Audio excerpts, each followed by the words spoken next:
Therefore have I come to you all as the enlightened guide appointed by Har Mazda to judge between these two opposing parties.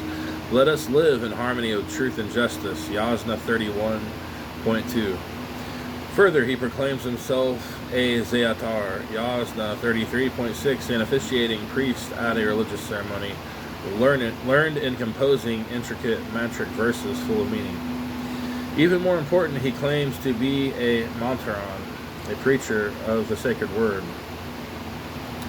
The mantra, which is the greatest of all truths. Yasna 28.5, 32.13, 50.5. Hence Har Mazda's dramatic command, go instruct man in the truth and reveal teachings hitherto unheard of. Yasna 43.12. He also considers himself a seer, a Rishi, Vedic Rishi, who perceives that will or will not be. Yasna 31.5. It is the initiate who receives the best of doctrines, which Ahura, the giver of good, teaches through truth. You, the benevolent one, reveal the most profound teachings, which are your very own, these which exist in the wisdom of the good mind, O Mazda. Yasna 48.3. What is more, Zarathustra considers himself a friend and ally of Ahura Mazda. His Hamkar co-worker, Yasna 34.14, appointed by him to lead all mankind towards the Frashal Karehi. As a preacher, his first doctrine is that there is only one supreme being, Ahura Mazda, the embodiment of life and wisdom, all-powerful, benevolent, who governs man and the universe through his powers. This was shocking and utterly unacceptable to his audience, who indulged in the bloody sacrifices to please those deities they believed gave them plenty and prosperity, and propitiate certain others who inflicted drought, disease, and death. According to the Zoroastrians, man was given the choice to do good to others or indulge in cruel sacrifices to appease angry deities who inflict death and disease on all creatures as well as plants. Thus, society was split into two opposing groups, the Mazda Yasnas, or worshippers of Mazda Ahura, and the Deva Yasnas, worshippers of the Devas, false gods. In Hinduism, Deva means shining one. In Zoroastrian doctrine, Zamanshi Spenta implies immortal shining ones.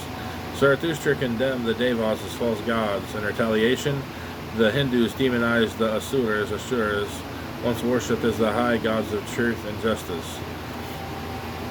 Both the Mazda Yasnas and the Deva Yasnas indulged in bloody sacrifices, especially of the cow. Zarathustra was against the wholesale slaughter of cattle, the most precious worldly possession of the community. He was against black magic and drunkenness. Disgusting practices were indulged in during his time. For example, a group of stalwart young men, well armed with heavy clubs, javelins, spears, would enter into the lair of a wolf on a moonless night, slit its throat, and drink its warm blood, in the mistaken belief that the strength of the wolf would thereupon enter into their human body.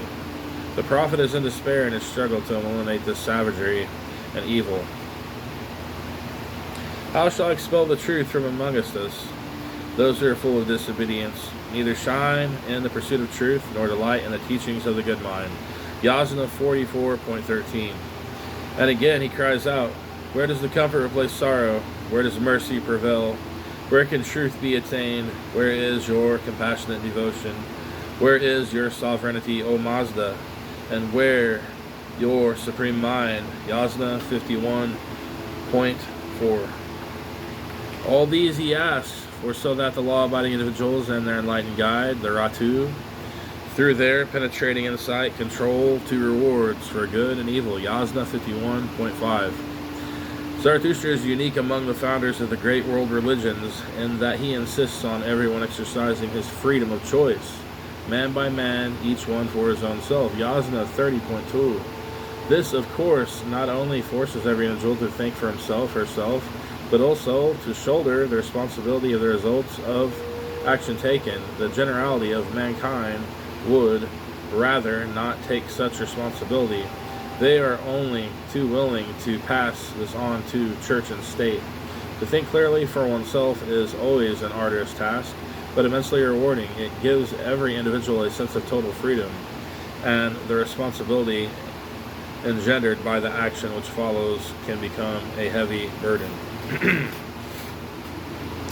Zarathustra, however, assures us that Ahura Mazda does not abandon men and women in their distress, but sends them to his powers to help them make the right choice. He has not only granted every man inner faculties to guide his choice, such as Dana, conscious, Karatu, intelligence, Chisti, insight, Sarosha, the faculty of hearkening to the voice of Ahura Mazda, but also placed his powers within man for the purpose.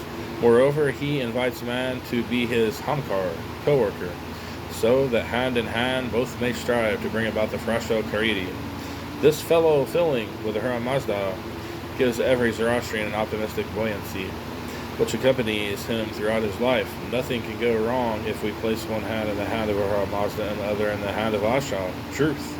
In our daily life, for Ahura Mazda and truth are one. Moreover, Zarathustra insists